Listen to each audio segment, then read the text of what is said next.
ఈరోజు ఇక్కడ కూర్చున్న మీ అందరి జీవితాలకు సంబంధించి దేవుడు ముందే సిద్ధపరిచి ఉంచాడు. నమ్మితే గట్టిగా స్తోత్రం చెప్పు. నీ అప్పులకు పరిష్కారం దేవుడు ముందే సిద్ధపరిచి ఉంచాడు. ఆర్థిక ఇబ్బందులకు పరిష్కారం ముందే సిద్ధపరిచి ఉంచాడు.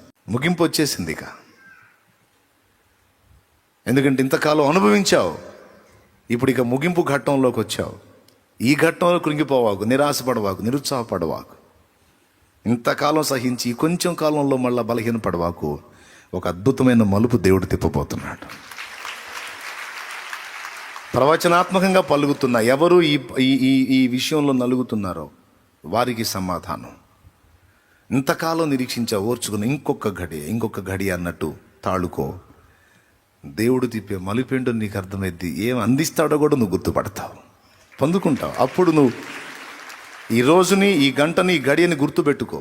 రాసుకో, నీ డైరీలో రాసుకో. దేవుడు సిద్ధపరిచింది అందిన నాడు ఒక సాక్ష్యంగా దేవుని మహింపరచు.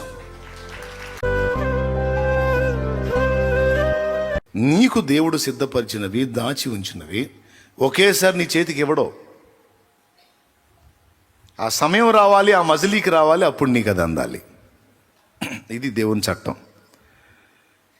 ఇక నువ్వు విశ్వాసివిగా నీకు కావాల్సిన సమస్తము ముందే సిద్ధపరిచాడు. దేవునికి మహిమ.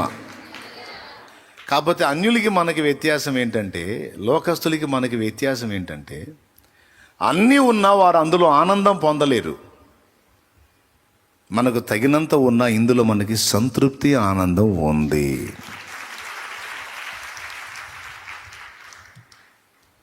అష్టైశ్వర్యాలు ఉంటాయి, కానీ మనసులో శాంతి ఉండదు, ఆత్మలో ఆనందం ఉండదు. ఈ రెండు మనకున్నాయి. నిజమైన సంతోషం, సమాధానం వారికి ఉండవు. పాప అన్యజనులు నిజదేవుణ్ణి, శాంతి సమాధానములకు ఎవరు ఆధారమై ఉన్నారో ఆ దేవుణ్ణి వారు తెలుసుకొనంత వరకు వారికి అన్నీ ఇవ్వబడతాయి, కానీ వాటన్నిటి ద్వారా వచ్చే తృప్తి, సంతోషం, సమాధానం, నెమ్మది అనేవి మాత్రం వారికి ఉండవు. అవి మనకిచ్చాడు. నీ సన్నిధిని సంపూర్ణ సంతోషము కలదు, నీ కుడి చేతిలో నిత్య సుఖములు కలవు అన్నాడు కీర్తనల్లో. అంత కోట్ల ఐశ్వర్యాలు మనకు లేకపోయినా ఉన్నంతలో. ఇప్పుడు వాళ్ళేంటి, భయం గుప్పెట్లో బతుకుతారు. అన్నీ ఉండి కూడా విచారిస్తూ ఉంటారు. రేపేం జరుగును అనే టెన్షన్లో బతుకుతూ ఉంటారు. బతుకులో టెన్షను, చచ్చినాక టెన్షను. కానీ మనకి బ్రతుకులో టెన్షన్ లేదు, చచ్చిన తర్వాత కూడా ముందే సిద్ధపడ్డాం కనుక దానిలో కూడా టెన్షన్ లేదు మనకి. బ్రతికినంత వరకు ఆయనే చూసుకుంటాడు. పుట్టించినోడు. నేను గుర్తెరక్క ముందు సంగతి వేరు, గుర్తెరిగిన తర్వాత ఇంకెందుకు నిర్లక్ష్యం చేస్తాడు? ఆయన్ని గుర్తెరగనోడినే పోషించే దేవుడు గుర్తెరిగిన నాకు అన్యాయం చేస్తాడా? నో. బ్రతుకులో నాకు తోడై ఉన్నాడు, చచ్చిన తర్వాత కూడా నేను ఆయన దగ్గరికి చేరతా, నిశ్చయత. కాబట్టి క్రీస్తు యేసులో ఉన్న మనకు నెమ్మది కలదు, సమాధానం కలదు, సంతోషం కలదు, శాంతి కలదు. వీటన్నిటికి మించి భవిష్యత్తును గూర్చిన నిరీక్షణ కలదు. ఈరోజు ఇక్కడ కూర్చున్న మీ అందరి జీవితాలకు సంబంధించి దేవుడు ముందే సిద్ధపరిచి ఉంచాడు. నమ్మితే గట్టిగా స్తోత్రం చెప్పు. నీ అప్పులకు పరిష్కారం దేవుడు ముందే సిద్ధపరిచి ఉంచాడు. ఆర్థిక ఇబ్బందులకు పరిష్కారం ముందే సిద్ధపరిచి ఉంచాడు. నీ దరిద్రతకు, లేమికి పరిష్కారం దేవుడు ముందే రెడీ చేసి పెట్టాడు. ప్రస్తుత కొంచెము కాలం మీకు శ్రమ, అది కూడా సంపూర్ణత, అది కూడా ఒక కొలికి వచ్చేస్తుంది. ముగింపు వచ్చేసింది ఇక. ఎందుకంటే ఇంతకాలం అనుభవించావు, ఇప్పుడు ఇక ముగింపు ఘట్టంలోకి వచ్చావు. ఈ ఘట్టంలో కృంగిపోవాకు, నిరాశపడవాకు, నిరుత్సాహపడవాకు. ఇంతకాలం సహించి కొంచెం కాలంలో మళ్ళీ బలహీనపడవాకు.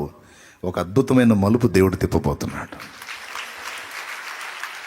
ప్రవచనాత్మకంగా పలుకుతున్న ఎవరు ఈ విషయంలో నలుగుతున్నారో వారికి సమాధానం. ఇంతకాలం నిరీక్షించా, ఓర్చుకుని ఇంకొక గడి అన్నట్టు తాళుకో. దేవుడు తిప్పే మలిపెండు నీకు అర్థమైద్ది. ఏం అందిస్తాడో కూడా నువ్వు గుర్తుపడతావు, పొందుకుంటావు. అప్పుడు నువ్వు ఈ రోజుని, ఈ గంటని, ఈ గడియని గుర్తుపెట్టుకో, రాసుకో, నీ డైరీలో రాసుకో. దేవుడు సిద్ధపరిచింది అందిన నాడు ఒక సాక్ష్యంగా దేవుని మహింపరచు. చెప్పు, విశ్వాసంతో చెప్పు. ఉందా లేదా? ముందే సిద్ధపరచబడిందా లేదా? నోరు తెరవరేమండి? ఇంకేమైనా డౌట్ లేదుగా? ఆ నాస్తికుడికి ఇచ్చినప్పుడు నీకు ఇవ్వడా? మరి నిశ్చయముగా నీకు అందాల్సిన దాన్ని మొత్తాన్ని కూడా దేవుడు నీకు అందుబాటులోకి తెస్తాడు. అది నీ పిల్లల విషయమో, నీ పర్సనల్ విషయమో, నీ శరీర సంబంధమైన అక్కర్లకు సంబంధించిందో, ఆత్మీయ అక్కర్లకు సంబంధించిందో, అది నీకు తెలుసు, ప్రభువుకు తెలుసు, నాకు తెలియదు. కానీ ఆయన పలికించిన మాట ఇప్పుడు నేను పలుకున్నా, జరిగిద్ది. నా నిశ్చయత, నా నెమ్మదికి కారణం అదే. నాకేదో అది కావాలి, ఇది కావాలి, బోల్డని అవసరతలు ఉన్నాయి, బోల్డని టెన్షన్స్ ఉన్నాయి. కానీ అవన్నీ నిజంగా నేను ఏమగునో అని ఆలోచిస్తే ఖచ్చితంగా మెంటల్ హాస్పిటల్లో చేరుతా, డౌట్ లేదు. నిద్ర మాత్రం వేసుకుని నిద్ర రాదు. అవన్నీ దేవుడు నాకు ముందే సిద్ధపరిచాడని నమ్మి యెహోవా ఈరే అనుకొని నిద్రపోతున్నా, తిరుగుతున్నా. చెప్పు, ఎవరు? యెహోవా ఇరే. ఆ ఘట్టంలో, ఆ ఘడియలో, ఆ పర్వతం మీద ఆయనే చూసుకుంటాడు, ఆయనే. కాబట్టి చెప్పండి, ఆర్థికపరమైన ఇబ్బందులు, ఐశ్వర్యానికి సంబంధించిన సమస్యలు, ఏదైనా ముందే డౌట్ లేదుగా? ఇప్పుడు నెమ్మదిగా ఉండండి. ఇప్పుడు పాయింట్కి వస్తా. ఐశ్వర్యం అనేది 2 విధములు. భౌతికమైన ఐశ్వర్యం అన్యులు పొందుతారు, మనం పొందుతాం. అన్యులు పొందుతారు కానీ అనుభవించలేరు, మనం పొందుతాం మరియు అనుభవిస్తాం. ఇది వాళ్ళకి మనకున్న వ్యత్యాసం. వారు ఇంటి కోసం ప్రయత్నం చేస్తే ఇల్లు వచ్చింది, కానీ ఇంట్లో సమాధానం అనేది మాత్రం క్రీస్తు వల్లనే వచ్చింది. ఈరోజు మనం కూడా ఇంటిని పొందుతాం, కానీ ఇంటితో పాటు మనకి క్రీస్తున్నాడు గనుక లోకం అనుభవించని శాంతి మనం అనుభవించగలుగుతాం. సమాధానకర్త యేసు. యేసు లేని ఇంట్లో సమాధానం అసంభవం. ఉన్నట్టుగా వాళ్ళు కనిపిస్తారు, అదంతా ప్లాస్టిక్ వ్యవహారం. ఒరిజినల్ క్రీస్తు యేసు సంబంధంలోనే దొరుకుతుంది. ఆయన ఉన్నాడు, నా కాపరి ఆయన కాపుదల కింద నేనున్నా, నాకు నెమ్మది. దేవుడు చెప్తుంది కూడా అదే. ఎరగనోడు బాధపడతాడు, నువ్వు ఎరుగున్నావు గనక నిబ్బరం కలిగి ఉండు, నా చేతుల్లో ఉంది నీ జీవితం అంటున్నాడు ఆయన. నువ్వు ఇప్పుడే గందరగోళం అయిపోవాకు. ఉదయానికి పావురాళ్ళకి సిద్ధపరచాల్సింది సిద్ధపరిచినట్టే సాయంత్రానికి కూడా ముందే రెడీ చేశాను. ఉదయంలో నువ్వు ఉండి సాయంత్రపు దాన్ని ఇప్పుడే అడగవాకు, సాయంత్రం రాని అప్పుడు నువ్వు దాన్ని తింటూ ఆనందిస్తావంటాడు. ఇది మనకి బాగా అర్థమైతే అస్సలు టెన్షన్ ఉండదు. ఆ టైంకి నాకు దేవుడు తప్పకుండా ఏర్పాటు చేస్తాడనే భరోసా నీకుంటే ఇక శాంతి నీ దగ్గర నుండి ఎవ్వడు తొలగించలేడు. శాంతి, సమాధానం, ఆనందం ఎక్కడ ఉంటాయో ఆరోగ్యం కూడా అక్కడే ఉంటుంది. బాగా ప్రెజర్ అయితేనే కదా రోగం, ఒత్తిడి, మానసిక ఒత్తిడి ఏదో ఒక రోగం రూపంలో బయటికి వెల్లడైద్ది. అది అవసరం లేదు నీకని యేసయ్య చెప్పాడు కదా. అయినా సరే కొంతమందికి ఇది పోకపోతే నేనేం చేసేది? కనపడే బరువా తీసి దించేయటానికి నెత్తి మీద నుంచి కనపడని బరువు బాగా నవ్వుతానే ఉంటారు. అట్లేం లేదన్నయ్య, అట్లేం లేదంటారు, గందరగోళం అయిపోతానే ఉంటారు. అబ్బాయి అట్లేం లేదన్నయ్య, అస్సలు ఆయన ఉన్నాడు అంట. నాకు నేను అనుకుంటే ఎంత విశ్వాసం అని మళ్ళీ గందరగోళం అయిపోతూ ఉంటారు. నో, వదిలేద్దాం, ప్రభు మీద వదిలేద్దాం.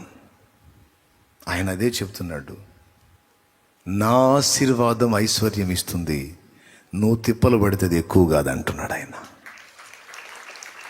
దేవునికి మహిమ. ఆ ఇవ్వటమే కదా, అది పొందుకుంటావు, అనుభవిస్తావు, ఆనందిస్తావు. ఇక రెండవ ఆశీర్వాదాన్ని గురించి 2 ముక్కలు. ఈ ఆశీర్వాదం ప్రత్యేకమైంది. దీని గురించి 1 కొరింథీ పత్రిక 4వ అధ్యాయము 8వ వచనంలో అన్నాడు. చూడండి ఒకసారి. ఇదివరకే మీరేమీ కొదువు లేక తృప్తులైతిరి. కొంచెం దానికి పైన చదువు తల్లి. ఎందుకనగా నీకు అత్యధికముగా కలుగు చేయువాడెవడు? నీకు కలిగిన వాటిలో పరుని వలన నీవు పొందనిది ఏది పొంది పొందనట్టు నీవు అతిశయింపనేలా? ఇదివరకే మీరేమీ కొదువు లేక తృప్తులైతిరి. ఇదివరకే ఐశ్వర్యవంతులైతిరి. మమ్మల్ని విడిచిపెట్టి మీరు రాజులైతిరి. అవును, మేమును మీతో కూడా రాజుల మగనట్లు మీరు రాజులగుట నాకు సంతోషమే కదా. దేవునికి స్తోత్రం కలుగును గాక. చూడండి, అక్కడ రాజులు ఏదో చక్రవర్తులను మాట్లాడుతున్నాడు పెద్ద ఆయన. అసలు రాజులేంది? మీరు ఇదివరకే ఐశ్వర్యవంతులు అయితిరి, ఇదివరకే రాజులు అయితిరి అని ఒక విషయాన్ని గురించి మాట్లాడుతున్నాడు. ఐశ్వర్యము అనే పదం అక్కడ వాడాడు. మరో పత్రికలో అంటాడు, మంటి ఘటములలో ఐశ్వర్యము నింపుచున్నాడు అని. యెహోవా ఆశీర్వాదం ఐశ్వర్యం ఇచ్చును, నరుల కష్టము చేత ఆ ఆశీర్వాదం ఎక్కువ కాదు.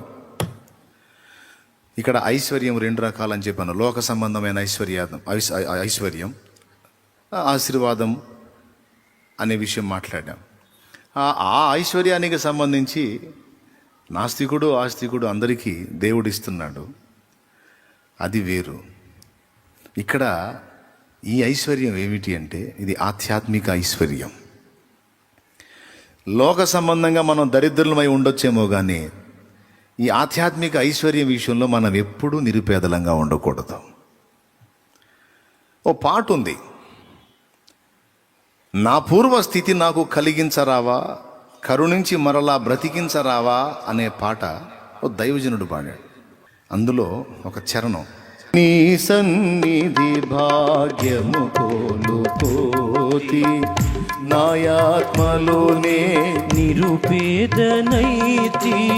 నీ సన్నిధి భాగ్యము కోల్పోతి నాయాత్మలోనే నిరుపేదనైతి. సకలైశ్వర్యములను మించునాటి, సకలైశ్వర్యములను మించునాటి నీ సన్నిధానము నాకీయుమయ్యా, నీ సన్నిధానము నాకీయుమయ్యా, కరుణామయుండా.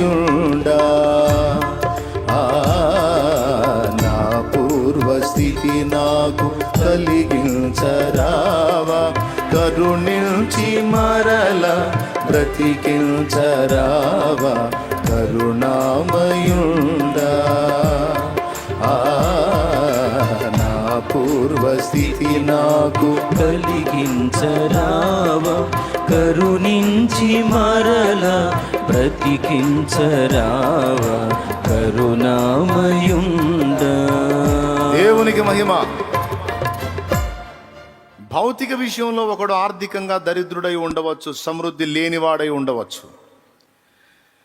మనం భౌతికంగా ఒకవేళ నిరుపేదలముగా ఉండి ఉండవచ్చు. కానీ ఆధ్యాత్మిక విషయంలో, ఆత్మీయ విషయంలో మనం ఐశ్వర్యవంతులుగా ఉండే అవకాశం ఉంది. ఇది భక్తులు గుర్తెరిగారు. భక్తులు ఈ విషయాన్ని, ఈ రహస్యాన్ని గుర్తెరిగి భౌతికంగా వాళ్ళు సంపన్నులుగా ఉండాలి, సమృద్ధి కలిగి ఉండాలన్న పాయింట్నే వదిలేశారు. వదిలేసి ఏది ముఖ్యమైందో దాని విషయంలో వాళ్ళు ఐశ్వర్యవంతులుగా ఉండటానికి జాగ్రత్త తీసుకున్నారు. దాని ఫలితంగా వారు ఐశ్వర్యవంతులు అయ్యి అనేకులు ధన్యులు కావటానికి వాడబడ్డారు. ఉదాహరణకి ఇక్కడ భక్తుడు ఏం పాడాడు? నీ సన్నిధి భాగ్యం కోల్పోయాను, నా ఆత్మలో నేను నిరుపేదనయ్యాను అన్నాడు. భౌతికంగా నాకెంత డబ్బు ఉంటే ఏం లాభం ప్రభు, ఆత్మీయంగా నేను నిరుపేదనైపోయాను, నీ సన్నిధిని కోల్పోయాను. గమనించాలి, ఐశ్వర్యాల్లో మొట్టమొదటిది దేవుని సన్నిధి. అర్థమైందా? దేవుని సన్నిధి. ఆ సన్నిధిని ఎవడు తన యొద్ద కలిగి ఉంటాడో, తన యందు కలిగి ఉంటాడో, ఆ సన్నిధిని ఎవరు నిత్యము సమీపిస్తూ ఉంటారో, ఆ సామీప్యాన్ని అనుభవిస్తూ ఉంటారో, వారు నిజముగా ఐశ్వర్యవంతులు. దాని ఫలితం ఏంటో చెప్తా. ఎలీషా ఉన్నాడు. ఎలీషా దగ్గరికి నయమాను జబ్బుతో వచ్చాడు. ఆ జబ్బు తగ్గింది, ఆ కుష్ఠరోగం తగ్గింది. ఎలీషా చెప్పిన ప్రకారం చేస్తే నయమాను తిరిగి డబ్బు తీసుకొని వచ్చాడు ఎలీషా దగ్గరికి. వాస్తవంగా ఎలీషా సంపన్నుడు కాదు. ఎలీషా దగ్గర పైసలు ఏం లేవు, బ్యాంక్ బ్యాలెన్స్ ఏం లేదు, ఒట్టి మనిషే. తనతో పాటు గెహజీ శిష్యుడు ఉండేవాడు. అంతకుముందు ఎడ్లు, వ్యవసాయం, అరక అదంతా ఉండేది ఎలీషాకి. అంతా వదిలేసుకున్నాడు.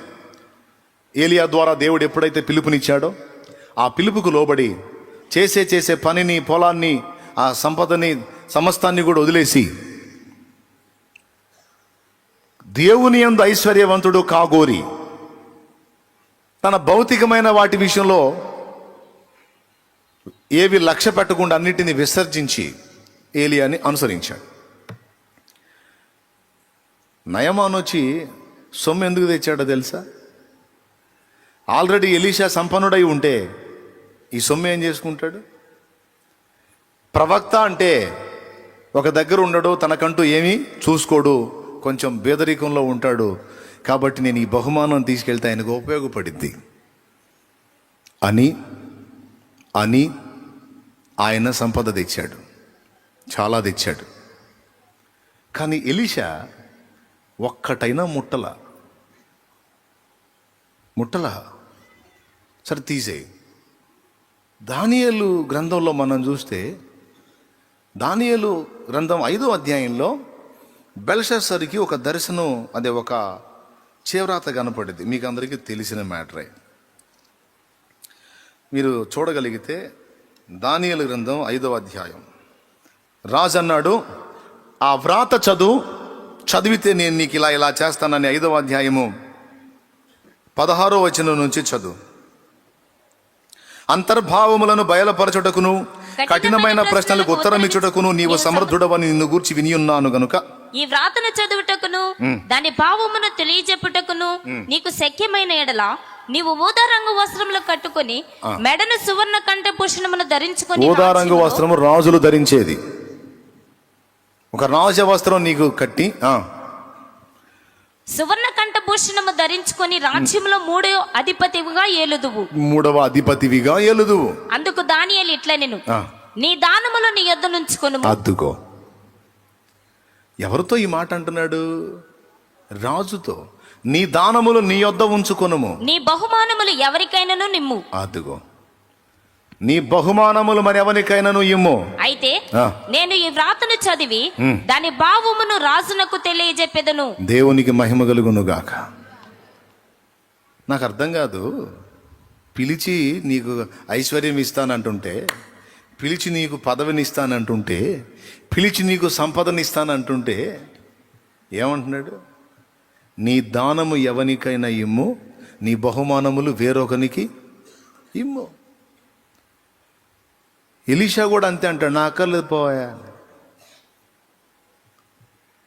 షునేమీరాలు గనురాలైన స్త్రీ తన ప్రహరీ గోడ మీద ఎలీషాకు ఒక గది కట్టించిద్ది.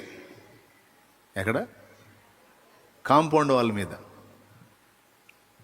ప్రహరీ గోడ మీద గది ఏందన్నయ్య అంటారా? అంతుండే అప్పుడు ప్రహరీ గోడలో. కాంపౌండ్ వాళ్ళ మీద గది కట్టింది. ఎందుకో తెలుసా? మన ఇంటికి వచ్చుచూ పోవచ్చున్నవాడు దైవజనుడని నేను గుర్తెరిగాను. ఇక్కడికి వచ్చినప్పుడల్లా మన ఇంట ఆయనను చేర్చుకొని ఆయనకు ఆతిథ్యం ఇస్తే మనకి ఎంతైనా మంచిది. భర్తతో చెప్పింది, ఓకే అన్నాడు. చక్కగా గది కట్టింది, బ్రతిమలాడింది. అయ్యా, మీరు ఎప్పుడు ఈ పట్టణానికి వచ్చినా ఈ గది మీ కొరకే, మేము రాము అక్కడికి, నిన్ను డిస్టర్బ్ చేయం, నీకు అభ్యంతర కారణంగా ఉండాం, నీకు కావలసిన కనీస వసతులు అందులో ఏర్పాటు చేస్తాం, మా ఆతిథ్యం స్వీకరించు. ఆ గదిలోకి వచ్చి కొంచెం సమయం గడిపి నువ్వు సేద తీరి విశ్రాంతి పొంది తర్వాత నీ త్రోవను నీ వెళ్ళొచ్చు. ఈ ఒక్క హెల్ప్ నాకు చేయమని ఆమె అడిగింది. దాందేముందమ్మా, తప్పకుండా దర్శిస్తాలే, వస్తాలే అంటే గది రెడీ చేసి పిలిచింది. వెళ్ళాడు, చూశాడు, సంతోషించాడు. చాలా శ్రద్ధ నిలిపావు అని ఆ గదిలో ఉండి సంతోషపడి ఆయన ఏమంటాడో తెలుసా? గేహజీని పిలిచి, ఆమె మా విషయంలో ఇంత శ్రద్ధ నిలిపి ఇంత ఉపకారం చేసింది గనక మా నుండి ఏమైనా ప్రయోజనం పొందగోరిందేమో, నేను ఏదైనా ఆమెకు ఉపయోగపడగలనేమో, ఏమైనా హెల్ప్ చేయగలనేమో కనుక్కోమంటాడు. తర్వాత నాకు అర్థం కాని విషయం ఏంటంటే, ఏముంది నీ దగ్గర? ఎవరన్నా తెచ్చి ఇచ్చినా చెయ్యి జాపో. ఏముందని నువ్వు ఆమెకు చేస్తావు? ఖాళీ మనిషివి. దానియేలు బానిసగా పోయినోడికి ఆధిపత్యం చేస్తానయ్యా, నీకు దానాలు ఇస్తాను, కంఠాభరణాలు ఇస్తాను, నీకు బంగారం ఇస్తాను, నీకు అది ఇస్తానంటే నాకు వద్దు పో అంటాడు. ఆ ఛాన్స్ మనకు వస్తే, మామూలు జీవితంలో వస్తే, యేసు రక్తమే చేయి ప్రభా, కృప చూపావా తండ్రి. రాజుగారు చాలా వందనాలండి, నా విషయంలో మీరు ఇంత బాధ్యత కలిగి ఉన్నందుకు చాలా థ్యాంక్స్ అని ఎగిరి గంతేసి ఎగబడేవాళ్ళమేమో. అస్సలు లెక్క చేయరు. ఏంటో నువ్వు ఇచ్చేది. ప్రియులారా, బాగా గమనించాలి. నీకు ఆల్రెడీ 100 కోట్ల రూపాయలు ఉందనుకో, 100 కోట్ల రూపాయల ఐశ్వర్యం నీకు ఉందనుకో. 100 కోట్లు అంటే ఇప్పట్లో పెద్దగా లెక్కలు అది కాదులే. 1000 కోట్లు ఉందనుకో, 1000 కోట్లు కూడా పెద్ద లెక్కలు అది కాదు కొంతమందికి. 1,00,000 కోట్లు ఉందనుకో, సూపరు. 1,00,000 కోట్లు ఉందనుకో, 1,00,000 కోట్ల రూపాయల ఆస్తిపరుడు అయిన నీ దగ్గరికి నేను 1,000 రూపాయలు బహుమానం తెస్తే నువ్వేమంటావు? పోనీ 1,00,000 తెస్తే, 1,00,000 కోట్లు నేను నీ దగ్గర, 1,00,000 రూపాయలు నేను తెచ్చి నీకు ఇచ్చాను అనుకో, అసలు నువ్వు దాన్ని 1,00,000 పెడతావా? పట్టించుకుంటావా? అది నీకు విలువైందా? కాబట్టి అంత ఐశ్వర్యవంతుడై ఉంటే వీళ్ళు ఇచ్చినట్టు బిల్డప్ ఇవ్వాలి. నీ దానాలు నీ దగ్గర పెట్టుకో, నీ బహుమానాలు ఇంకొకటికి. నాకేం కర్మ, నేను శ్రీమంతుడిని, సంపన్నుడిని, నువ్వు నాకు ఇచ్చేది ఏంది అంటే బాగుంటుంది. అరే, నువ్వు వచ్చిందే బబులోనికి బానిసకు వచ్చావు. ఇక ఎలీషా విషయం తీసుకుంటే, ఆ చేసే పని కూడా పక్కన పడేసి, ఆ గొంగళ దుప్పటి, ఆ చేతి కర్ర, నడికట్టు కట్టుకొని పిచ్చోళ్ళ తిరుగుతున్నాడు ఏలియా. ఆయన వెంటబడి నువ్వు తిరుగుతున్నావు. ఆయన దగ్గర ఏముంది నీకు ఇవ్వటానికి? కాదా, ఆయన దగ్గర ఏముంది నీకు ఇవ్వటానికి? గొంగళ దుప్పటి తప్ప. చలికి ఎండక వానకు పనికి వచ్చిద్దేమో తప్ప ఇంకా దేనికి పనికి వచ్చింది? స్తోత్రం చెప్పు. హల్లెలూయా. ఏమంటారు? ఇంకంత మించి ఏముంది? సన్యాసి రాసుకుంటే బూడిద రాలేదని, ఆయనకి ఏమి లేవు, ఈయన కూడా ఉన్నదాన్ని వదిలిపెట్టి వచ్చి నయమాన అన్ని సంపదలు తీసుకొని వస్తే నాకు వదిలేపో అంటాడు. ఏంది ఇది? కూడా చూస్తారు. ఇది కూడా 5వ అధ్యాయంలోనే ఉంటుంది. రాజుల 2వ గ్రంథం 5వ అధ్యాయంలో ఎలీషా ఏమన్నాడు ఒకసారి చూడు. 16వ వచనం చదువు తల్లి. 16వ వచనం. ఎలీషా, ఎవని సన్నిధిని నేను నిలువబడి ఉన్నాను, ఇశ్రాయేలు దేవుడైన యెహోవా జీవము తోడు, నేనేమీ తీసుకొనను అని చెప్పాను. అది నాకేమొద్దు. ఒక్కసారి దీని గురించి మనం ఆలోచన చేయాలి. వీళ్ళిద్దరేనా అంటే అబ్రహాం కూడా అంతే. సొదొమ రాజు దాసీలని, మనుషుల్ని మాకు ఇచ్చేసి సంపదంతా నువ్వే తీసుకొని పో అంటే, ఒక నూలు పోగైనను చెప్పు వారైనను నేను ముట్టను, పోవాయి, నువ్వు నాకు ఇచ్చేది ఏందన్నాడు. ఆల్రెడీ కాస్త కూస్తో ఉంది అబ్రహాం. దాంతోడు అతనిచ్చేది కూడా నీదైతే ఇంకా డబుల్ అయిపోయింది కదా, మామూలుగా ఉండదు కదా. వాడు నాకు ఇచ్చేది ఏందాడు బొంద, అవసరం లేదు. హలో, స్తోత్రం చెప్పండి, సంతోషంగా చెప్పండి. అసలు ఎందుకు వీళ్ళు ఇంత అసలు లెక్క లేకుండా వ్యవహరించారు? ఇంకా చాలామందిని చూపిస్తా. సీమోను, గారడే సీమోను పేతురు యోహానుల దగ్గరికి డబ్బు సంచి తీసుకొని వచ్చాడు. మీలాగా నేను కూడా చేతులు పెడితే అభిషేకం వచ్చేటట్టు నాకు కూడా ఆ వరం ఇవ్వండి అని. వెంటనే బాయ్ యాకోబు సంచి అంటే తీసుకో, దయచేపెట్టి అనలా, నీ వెండి నీతో కూడా నశించుగాక అన్నాడు. గుండెలు అదిరిపోయే వార్నింగ్ ఇచ్చాడు వాడికి. మీరు ఇప్పుడు స్తోత్రం చెప్పాలి. అసలు ఏందండి, లేని వాళ్ళకి పైసలు ఇస్తే కమ్మగా తీసుకొని ఆనందపడక అసలు లెక్క చేరింది. ఏలియా అంతే, పేతురు అంతే, పౌలు అంతే, వీళ్ళందరూ ఏంది అసలు. అబ్రహాం అంతే, ఎలీషా అంతే, దానియేలు అంతే. అవునా కాదా? వాళ్ళ దగ్గరికి ఐశ్వర్యం వచ్చినప్పుడు వారు ఎలా స్పందించారు? వారు తామే శ్రీమంతులమైనట్టు స్పందించారు, లెక్క చేయలే. మీరు చెప్పండి, నిజంగా వాళ్ళు శ్రీమంతులేనా? ఏలియా దగ్గర ఏముంది? పాపం పోతా పోతా శిష్యుడికి ఏమి ఇచ్చిపోయాడు? అప్పటిదాకా ఆయన భుజం మీద వేసుకొని మోసిన గొంగళ దుప్పటి ఏదైతే ఉందో అది కింద వేసిపోయాడు. నా తర్వాత ఆస్తి ఇదే నాయన నీకని. దాన్ని తీసుకెళ్ళి అమ్మితే ఎంత వస్తాయండి? దాన్ని తీసుకెళ్ళి అమ్మితే ఎంత వస్తాయి? అప్పటి రోజులను బట్టి ఏమన్నా 2-3 దేనారాలు వస్తాయా? ఏమో. కానీ మీకు తెలుసా,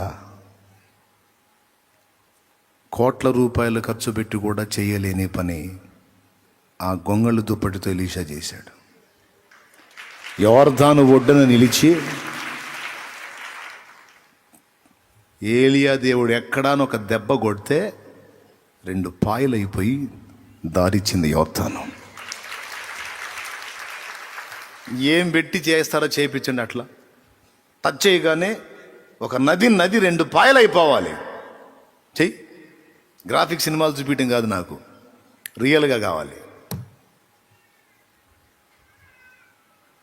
ఏముందా గొంగళ దుప్పటి అమ్మితే మొత్తం 2 రూపాయలు రావు. అప్పటి రోజుల్లో 1 రూపాయి కూడా రాదు. బేడలు, అనాలు, అర్ధనాలు రోజుల్లో గొంగళ దుప్పటి ఎంత? ఇంక వాళ్ళు ఇంకా ముందున్నోళ్ళు, ఈ అనాలకి అర్ధనాలకి కూడా ముందున్నోళ్ళు. వాళ్ళు ఎంత వస్తాయి? రూపాయి కూడా రాదు. కానీ ఆ గొంగళి దుప్పటి ఎలీషా మీద ఉన్నందున దాని ఆధ్యాత్మిక పరిభాషలో ఏలియా వెళుతూ దేవుడు తనకిచ్చిన ఐశ్వర్యము, ఆ ఆధ్యాత్మిక ఐశ్వర్యం ఎలీషాకి చెల్లాడు. వెలిచూపులకు అది కనపడదు. భౌతికంగా వాళ్ళు సామాన్యులాగా ఉంటారు, కానీ వాళ్ళ కెపాసిటీ ఏంటంటే, నీ కొరకు నేనేం చేయాలో చెప్పంటారు. ఆమె షునేమీరాలు, సంపన్నురాలు. ఆమె సంపన్నురాలు. ఆ కాంపౌండ్ వాళ్ళే ఒక గది పెద్ద గది బట్టి అంత కాంపౌండ్ వాళ్ళు కలిగి ఉందంటే, ఇంటి చుట్టూ ప్రహరీయే ఎంత సంపద కలిగిందో ఊహించండి ఒకసారి. అలాంటి మనిషిని అడుగుతాడు, నేను నీకేం చేయాలో చెప్పంటాడు. అలాంటి మనిషి కనపడితే, అమ్మా దేవుడు నిన్ను బాగా ఆశీర్వదించినట్టున్నాడు, దేవునికి స్తోత్రం, మరి పరిచర్య జరుగుతుంది, మరి ఏదైనా చూడకూడదు ఇట్లాంటి డైలాగులు వేయలే. పోయి కూర్చొని నేను నీకోసం ఏం చేయమంటావు చెప్పన్నాడు. ఆన్సర్ మీకు ఇప్పటికే అర్థమైపోయి ఉంటుంది. ఏమిటి వీళ్ళ బిర్రు? దేన్ని చూసుకొని నీ దానాలు ఎవరికైనా ఇయ్యి అన్నాడు. దేన్ని చూసుకొని నయమాను తెచ్చిన బహుమానాలు తిరస్కరించాడు. దేన్ని చూసుకొని ఒక నూలు పోగైనను చెప్పుల వారైనను ముట్టనన్నాడు. ఏం చూసుకొని? ఏంటంటే దేవుడిచ్చిన ఐశ్వర్యం ఏదో వారి దగ్గర ఉంది. దేవుడిచ్చిన ఐశ్వర్యం ఏదో వాళ్ళ దగ్గర ఉంది. ఏమిటి ఐశ్వర్యం అంటే? దేవుడే. ఆయనే వాళ్ళ ఐశ్వర్యం, ఆయనే వాళ్ళ సంపద. హల్లెలూయా, హల్లెలూయా. ఎలీషా దగ్గర ఉన్న ఐశ్వర్యం దేవుడే.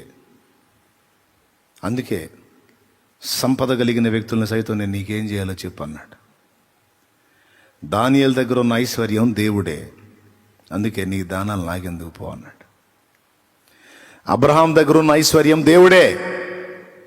అందుకే సొదొమ రాజుతో అన్నాడు, నువ్వు నాకు ఇచ్చేది ఏంది? నీ బొంద నూలు పోగు కూడా ముట్టను బా అన్నాడు. నిజమే. మరి వాళ్ళందరూ వచ్చి 4 రాజులు వచ్చి వీళ్ళ 5 రాజుల్ని తన్ని వీళ్ళ సంపద అంతా దోచుకొని పోతుంటే, ఆ లోతున్నాడని అబ్రహాం వెళ్ళి లోతు కోసం వాళ్ళందరి మీద దాడి చేసి మొత్తం తిరిగి తీసుకొచ్చి ఇచ్చింది ఎవరు? అప్పుడు అదంతా ఎవరిది? వాడు చెప్పటం కాకపోతే ఎవరు? ఆ సొదొమ రాజు. స్త్రీలని పిల్లల్ని దాసీల్ని మాకిచ్చి సంపద నీవే తీసుకోనమంటే, సంపద స్త్రీలు పిల్లలు మొత్తం అసలు నీ దగ్గర నుంచి ఒకటి దోచుకొని పోతుంటే వాళ్ళందరినీ ఇంకొకటి దోచుకొని తీసుకొచ్చాడు. ఇప్పుడు ఎవరిది అది? అబ్రహాందే. అబ్రహాంకి ఈడిచ్చేది ఏంది? అందుకే అబ్రహాం అన్నాడు, నువ్వు నాకు ఇచ్చేదరా పిచ్చోడా? 318 మందిని పెట్టుకొని 4 రాజుల్ని కొట్టి వాళ్ళ ఐశ్వర్యాన్ని తీసుకొచ్చి ఇక్కడ పడేసింది అబ్రహామును నేను, నాకు ఆ కృపనిచ్చింది సైన్యములకు అధిపతి యెహోవా ఎల్ షడ్డాయ్ అదోనాయ్. నువ్వు నాకు ఇచ్చేదేదిరా? వారి ఐశ్వర్యము దేవుడే, వారి అంతస్తు దేవుడే, వారి సంపదలు కానీ దేవుడే. చాలు, ఆ ఒక్కడు చాలు. ఎలీషా బిర్రది ఇదే మాట. మీరు ఎలీషా లైఫ్ మొత్తం చదవండి. సచ్చినోడిని బతికిస్తావా? ఏమన్నా పెట్టి నువ్వు చెప్పాలి. సచ్చినోడిని బతికిస్తావా? బతికిస్తానంటే చెప్పి ఇప్పుడే తీసుకెళ్తా. గుంటూరు గవర్నమెంట్ ఆసుపత్రికి పోతే మార్చిలో గుట్లు ఉన్నాయి. కానీ ఎలీషా పరిస్థితి తెలుసా? ఆయన చనిపోయి సమాధి చేయబడి సంవత్సరానికి చర్మం అంతా మాంసం అంతా పై ఒట్టి అస్థిపంజరం ఎముకలు మిగిలితే, ఆ టైంలో ఆయన చచ్చిపోయిన సంవత్సరానికి ఆయన ఉంచిన గుహలోకి ఓ శవాన్ని తెస్తారు. వేరే దగ్గర ఈ శవాన్ని పెట్టడానికి యుద్ధం జరుగుతున్నందున అవకాశం దొరక్క, ఈ పాత సమాధి ఎవరిదో ఉందిరా, ఇందులో పోదాం పదండి, ఇందులో పెట్టేద్దామని తీసుకెళ్తే అక్కడ ఆల్రెడీ అస్థిపంజరం ఉంది, ఎలీషాది. ఒట్టి ఎముకలే ఉన్నాయి. అక్కడికి తీసుకెళ్ళి ఈ శవాన్ని దించారు. ఆ ఎముకల పక్కన ఇంత మించి మార్గం లేదు, రేడే పెట్టేద్దామని ఈ శవాన్ని దించుతూ ఉంటే ఈ శవం చెయ్యో కాలో మొత్తానికి ఆ ఎముక తగిలింది. సచ్చినోడు చక్కగా లేచి కూర్చున్నాడు, నిలిచాడు అలాగా. ఆ సన్నివేశాన్ని ఊహించుకొని చాలాసార్లు నవ్వుకున్నాను నేను. ఎందుకంటే ఆయన ఎక్కడ పెట్టాలో అర్థం కాక నాకు తెలుసు 2 రోజులన్నా తిప్పుంటారు ఆ శవాన్ని. కనీసం 2 రోజులన్నా అయి ఉంటుంది ఆ శవం. వాడు ఎడు తిప్పితే అడు తిరుగుతున్నాడు, చచ్చిపోయాడు కదా. అలాంటి శవాన్ని తీసుకొచ్చి అక్కడ పెడితే తప్పిమని లేచి నిలబడితే వాళ్ళు ఉండుంటారా? ఆ లోపల ఉండుంటారా? పత్తా లేకుండా పరిగెత్తుంటారు. వాళ్ళతో వీడు కూడా పరిగెత్తుంటాడే, ఎక్కడ పరిగెత్తు. తర్వాత ఎంక్వైరీ చేశారు, ఏంట్రా ఈ చచ్చినోడు లేచాడు ఏంటి, ఇది ఎట్లా సాధ్యం అంటే వాడిని ఎక్కడ పెట్టారో తెలుసా? జీవము గల దేవుని ప్రవక్త, దేవుని సేవకుడైన ఎలీషా సమాధిలో పెట్టారు. ఎముకలలో సైతము అభిషేకము, ఎముకలలో సైతము ఐశ్వర్యము. బ్రతికుండియే కాదు, చచ్చి కూడా మనుషుల్ని బ్రతికించగల ఐశ్వర్యం. డేవిడ్ బ్రైనార్డ్ ఐశ్వర్యం పొందాడు. 29 సంవత్సరాల ప్రాయంలో కన్ను మూశాడు, ప్రభు దగ్గరికి వెళ్ళిపోయాడు. కానీ ఆయన చరిత్ర, ఆయన డైరీ ఎంతోమంది మృత స్థితిలో ఉన్నటువంటి వ్యక్తులను ఆధ్యాత్మికంగా జీవించేటట్టు చేసి వాళ్ళు దేశాలకు వెళ్ళి దేశాలను ప్రభావితం చేయగలిగిన గొప్ప పాత్రలుగా చేసి పడేసింది డేవిడ్ బ్రైనార్డ్ ఐశ్వర్యం. ఎవరో ఐశ్వర్యం అంటే దేవుడే. అబ్రహామా నీ ఐశ్వర్యం ఎవరంటే నా దేవుడే. ఎలీషా నీ ఐశ్వర్యం ఎవరు? నా దేవుడే. సీమోను, పేతురు నీ ఐశ్వర్యం ఎవరంటే దేవుడే. ఆయన సన్నిధి మన ఐశ్వర్యం, ఆయన సన్నిధి మన ధననిధి. యెహోవా ఆశీర్వాదము ఐశ్వర్యం ఇచ్చును, నరుల కష్టము చేత ఆ ఆశీర్వాదం ఎక్కువ కాదు. ఇక్కడ పాయింట్ ఏంటంటే, పిచ్చోడా, కష్టపడుతున్న ఐశ్వర్యం కోసం, దానికి మించిన ఐశ్వర్యం నేనే. మంటి ఘట్టములలో ఐశ్వర్యం 2 కొరింథీ 4:7. అయినను ఆ బలాధిక్యము మామూలునేది కాక దేవునిదైనట్లు మట్టి ఘట్టములలో ఈ ఐశ్వర్యము మాకు కలదు. ఇది ఇంకొంచెం పైకి కిందకి చదువమ్మా. 6వ వచనం కూడా చదువు. అంధకారములలో నుండి వెలుగు ప్రకాశించునుగా కని పలికిన దేవుడు అంధకారములో నుండి వెలుగు ప్రకాశించునుగా కాని పలికిన దేవుడు తన మహిమను గూర్చిన జ్ఞానము యేసుక్రీస్తునందు వెల్లడిపరచుటకు మా హృదయములలో ప్రకాశించెను గనుక మేము మమ్మను గూర్చి ప్రకటించుకొనుటలేదు గాని క్రీస్తు యేసును గూర్చి ఆయన ప్రభు అనియు మమ్మను గూర్చి మేము ఆయన దాసులమనియు పరిచారకులమనియు ప్రకటించుచున్నాము. అయినను ఆ బలాధిక్యము ఆ బలాధిక్యము మా మూలమైనది కాక దేవుని అందైనట్లు దేవుని దై ఉండునట్లు మట్టి ఘట్టములలో ఈ ఐశ్వర్యము మాకు కలదు. అద్దుగో దేవునికి ఇష్టం. మంటి ఘటము అంటే మానవ శరీరం. మానవ శరీరంలో దేవుని బలము అనే ఐశ్వర్యం మేము కలిగి ఉన్నామన్నాడు. ఒక మాట బాగా వినాలి. సేవ చేసేవాడు కూడా వినాలి ఈ మాటలు. సేవ చేయాలనుకునేవాళ్ళు, సేవ చేసేవాళ్ళు వినాలి.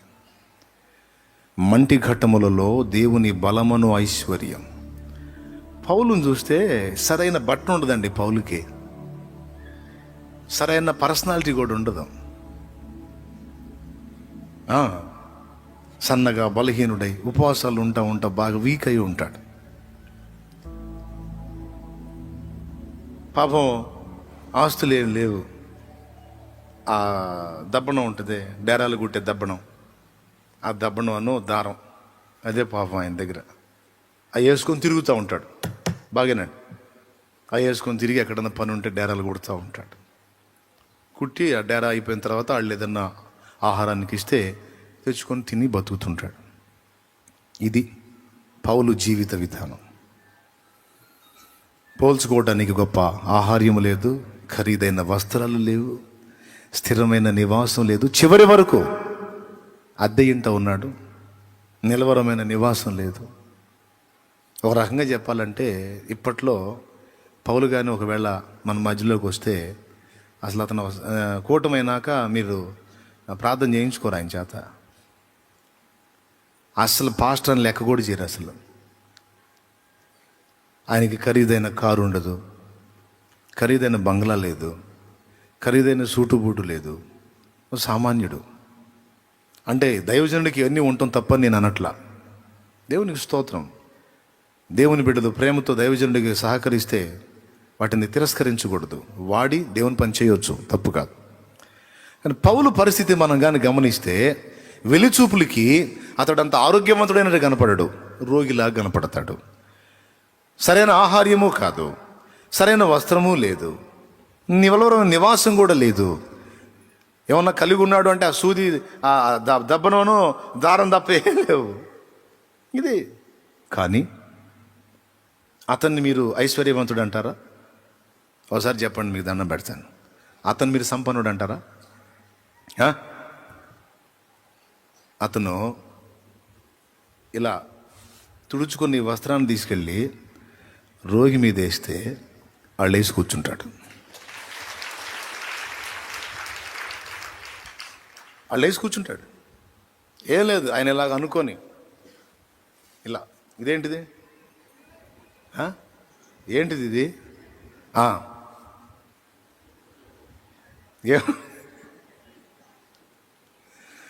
ఏముంటుంది ఇందులో?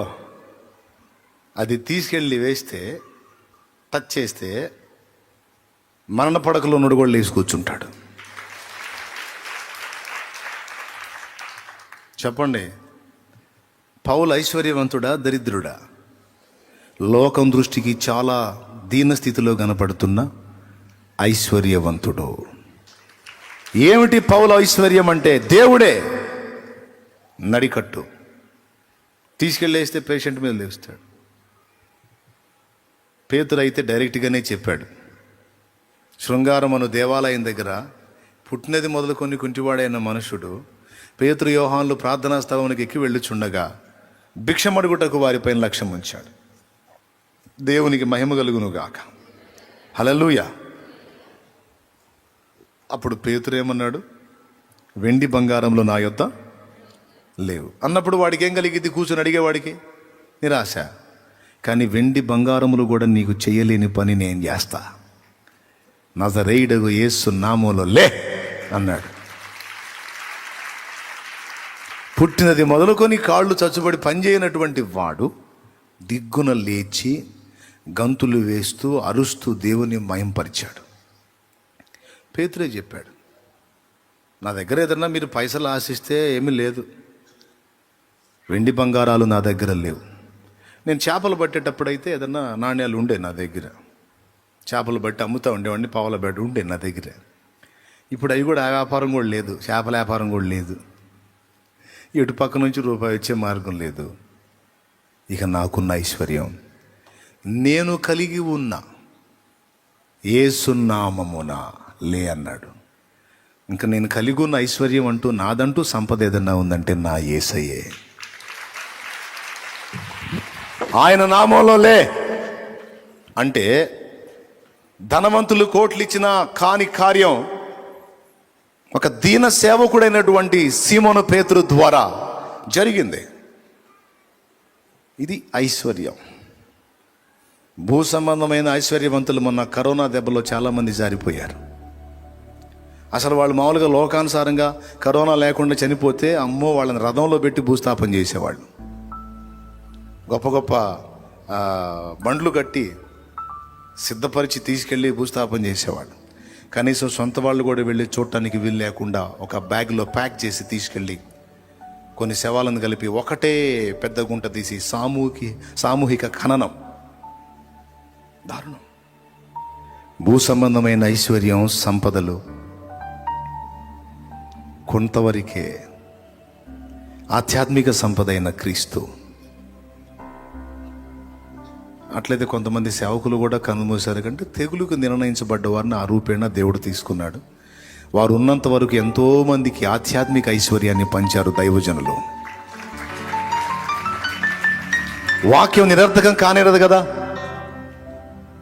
కీర్తనల గ్రంథంలో ముందే చెప్పాడు, అందరూ ఎలాగో మీరు అలాగే కన్ను మూస్తారని. కాబట్టి వారిని కూడా అలా తీసుకొని ఉండొచ్చు కొంతమందిని. కానీ అందరూ వేరు, దైవజనులు వేరు. అందరూ వేరు, క్రీస్తు యేసునందు ఉన్న ఒక విశ్వాసి వేరు. అందరూ వేరు, క్రీస్తు యేసు సేవ చేస్తున్న ఒక పరిచారకుడు వేరు. క్రీస్తు యేసు సంబంధులమైన మన ఐశ్వర్యం, ఆస్తి దేవుడే. అసలు ఈ మ్యాటర్ ఎందుకు ఎత్తుకున్నాను అంటే, అందరూ గుర్తించాల్సిన విషయం ఏంటంటే, ఈరోజు మనం దేవుని నిమిత్తం, దేవుని చిత్తం చేయటానికి, దేవుణ్ణే ఆస్తిగా, ఇక మన ఆస్తి ఏది లేదు, దేవుడే మన ఆస్తి అనుకొని, ఇప్పుడు ఇక్కడ మనం పరిచర్యకు వెచ్చించేది, దేవుని కొరకు మనం కష్టపడేది ఏదో లోకంలో కష్టపడితే 4 పైసలు వచ్చును. కానీ దేవునిలో కష్టపడితే మనకేం ఐశ్వర్యం వచ్చింది? ఏమన్నా వచ్చిద్దా? ఏమి రాదు. కాబట్టి ఇదేదో కొద్దిగా అక్కడ కూడా చూద్దాం. చివరికి కొంతమంది మనసు ఎలా మారిందంటే, దేవుని సన్నిధిలో నేను చేసినా కూడా నాకేంటి, ఆర్థికంగా నాకేదన్నా ఉపయోగం ఉందా? నాకేం ఉపయోగం లేనప్పుడు, నాకేం బెనిఫిట్ లేనప్పుడు నేను ఎందుకు చేయాలి అనే లోకానుసారుల ధోరణిలోనికి వెళ్ళిపోయే ప్రమాదం ఉన్నందున దేవుడు మాట్లాడుతున్నాడు. నా ప్రియమైన బిడ్డలారా, లోకంలో కష్టపడితే పైసలు వస్తాయి, లోకంలో కష్టపడితే మంచిగా మనీ వస్తుంది, లోకంలో కష్టపడితే అన్నీ వస్తాయి. క్రీస్తులో కష్టపడితే ఏం ఒరిగింది అని నీవు అనుకొనవద్దు. దేవుని నిమిత్తం కష్టపడేవాడు దేవుణ్ణే ఐశ్వర్యంగా పొందుకుంటున్నాడు. దేవుణ్ణే ఐశ్వర్యంగా పొందినవాడు, దేవుణ్ణే సంపదగా పొందినవాడు ఏది కొదవగలిగి ఉండడు. ఒకవేళ ఒక ఖరీదైన బంగళాలో నివసించకపోవచ్చు, ఒక చిన్న రేకుల షెడ్లోనే ఉండొచ్చుగాక. కానీ ఖరీదైన బంగళాలో లేని ఆనందం ఈ చిన్న రేకుల షెడ్డులో ఒక దేవుని సంబంధి పొందగలడు. కోట్ల రూపాయల డబ్బు కలిగి ఉన్న వాని సంతానము ఏమవుతారో మీకు తెలుసు. కానీ ఒక సామాన్యమైన స్థితిలో బ్రతుకుతున్న వాని వలె ఒక దేవుని సంబంధం ఉండొచ్చు. కానీ దేవుడే అతని ఆస్తి అయి ఉంటే అతని సంతానము దీవించబడిద్ది. ఎవరు దీవించబడతారు? ఇవన్నీ అబ్రహాములో మనకు కనపడతాయి. అబ్రహాముని అన్ని విషయములలో దేవుడు దీవించాడు. అబ్రహాముకి ఏది తక్కువ చేయలే, ఎప్పటికి ఏది కావాలో అది పెట్టాడు దేవుడు. అంతేకాదు సంతానాన్ని ఇచ్చాడు. ఆ ఇచ్చిన సంతానాన్ని కూడా ఆశీర్వాదకరమైన స్థితిలో ఉంచాడు. ఎన్నో వంశాలు నిర్వంశాలు అయిపోయాయి. ఈరోజు కూడా అబ్రహాము వంశం నిర్వంశం కాలేదు, ఇంకా సజీవంగానే ఉంది. చరిత్ర పుటల్లో నిలిచిపోయే ఒక అద్భుతమైన విషయం, ఆయన అబ్రహాము వంశంలో జన్మించడానికి ఇష్టపడ్డాడు ప్రభు. ఇంకేం కావాలి?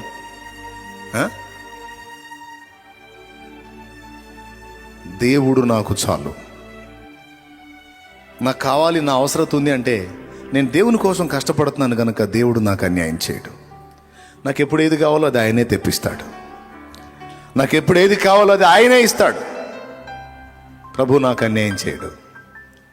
ఒక భూ సంబంధమైన యజమాని కింద పనిచేసేవాడిని నమ్మకంగా గుర్తుపెట్టుకుని నెలాఖరికి యజమాని జీతం ఇచ్చినప్పుడు, నేను ఈ యజమానిని సైతం నిర్లక్ష్యం చేసి ఆ యజమాని కింద పనిచేసినప్పుడు, మరి నిశ్చయముగా ఆయన నన్ను గుర్తించును కదా, మరి నిశ్చయముగా ఆయన నాకు సహాయం చేయను కదా. నేను చెప్తున్నా, గుర్తుపెట్టుకో. ఈరోజు నువ్వు దేవుని కొరకు వెచ్చిస్తున్నది కావచ్చు, చేస్తున్న త్యాగం కావచ్చు, పడుతున్న ప్రయాస కావచ్చు, చేస్తున్న పరిచర్య కావచ్చు, నువ్వు ఎన్ని రకాలుగా దేవునిలో వాడబడుతున్నావో, ఎన్ని రకాలుగా నువ్వు పరిచర్య చేస్తున్నావో, ఆ పరిచర్య దేవుడు గిఫ్ట్గా నీకు ఇచ్చాడు. అది పొందినందున నీ ఒక ధన్యుడవు, ధన్యురాలివయ్యావు. వేల మంది, లక్షల మంది ఉన్నారు, కానీ నీకు అప్పగించిన పనికి నిన్నే దేవుడు కావాలని కోరుకున్నాడు. ఎందుకంటే ఆ విషయంలో నీవు ఆయనకు యోగ్యం అనిపించావు, నీకు అప్పచెప్పాడు ఆ పని. నువ్వు ప్రార్థన బృందాన్ని నడిపిస్తున్నావో, లేకపోతే ప్రకటిస్తున్నావో, లేకపోతే పాడి ఆరాధిస్తున్నావో, ప్రజల మధ్యలోకి వెళ్ళి చిన్న చిన్న కుటుంబ ప్రార్థనలు 10 మంది స్త్రీలు కలిసి కూడుకొని అక్కడ నువ్వు ప్రకటిస్తున్నావో, ప్రార్థిస్తున్నావో, పాడుతున్నావో, ఆరాధిస్తున్నావో,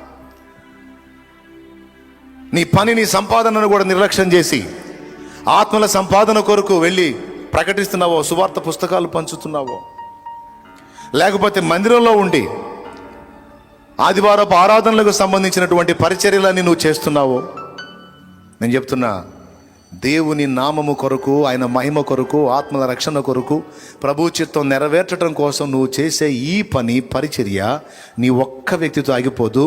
నీ బిడ్డ తరం ఆశీర్వాదం,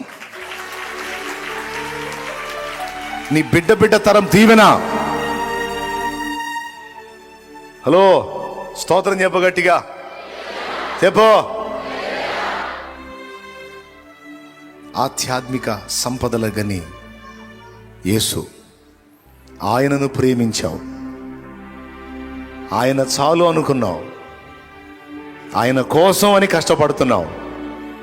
దాన్ని పోగొట్టుకోవద్దు అని చెప్తున్నాను నేను. దాన్ని నిర్లక్ష్యం చేయొద్దు అని చెప్తున్నాను నేను. దాన్ని నువ్వు తృణీకరించి భౌతిక సంపాదన కోసం వెంపర్లాడొద్దు అని చెప్తున్నాను. నువ్వు ఒకవేళ కష్టపడి కుప్పేస్తావేమో, అనుభవించాలంటే ఆయన ఆశీర్వాదం కావాలి. ఒకవేళ నువ్వు అట్లా కుప్పేయకపోయినా ఆయనని నీ ఆస్తిగా నువ్వు పొందగలిగితే నీకేది తక్కువ కాకుండా ఆయన చూసుకుంటా. ఎలీషా గొప్ప, నయమాను గొప్ప? తొందరగా చెప్పండి. కొంచెం సౌండ్ బాబు నాకు. ఎలీషా గొప్ప, నయమాను గొప్ప? పెద్దగా చెప్పాలి, చూసే చూపులకి. ఎలీషా దగ్గర ఏమి లేదు, నయమాను ఆస్తులు తీసుకొచ్చాడు, బహుమానాలు తీసుకొచ్చాడు. వెలి చూపులకి ఎవరు గొప్ప? మరి అన్ని సంపదలు కలిగినోడు, అంత సమృద్ధి కలిగినోడు, అంత పెద్ద ఉద్యోగస్తుడు దగ్గరికి ఎలీషా పోవాలా, ఎలీషా దగ్గరికి అతడు రావాలా? రివర్స్. ఇప్పుడు కొట్టరు. ఎవరి దగ్గరికి ఎవరు పోవాలి? ఎవరి దగ్గరికి ఎవరు పోవాలి?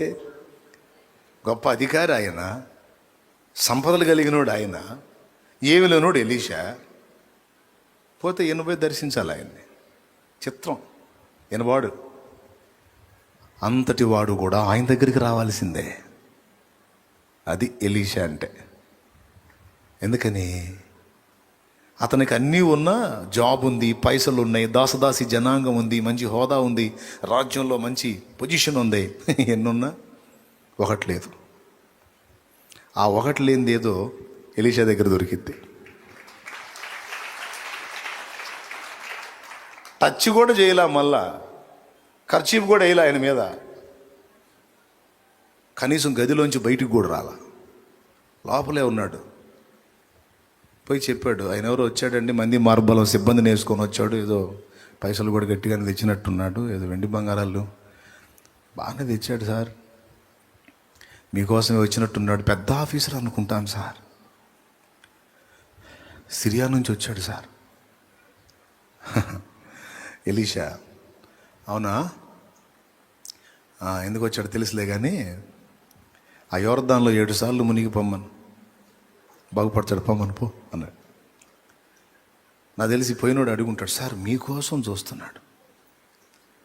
కొంతమంది నా దగ్గరికి వస్తారు, మీకోసం వచ్చారంటన్నా, బాప్తిజం వాళ్ళు ఇస్తారులే తీసుకోమనంటే, ఆహా మీరు ఇయ్యాలంట. నవ్వుకుంటాను నేను.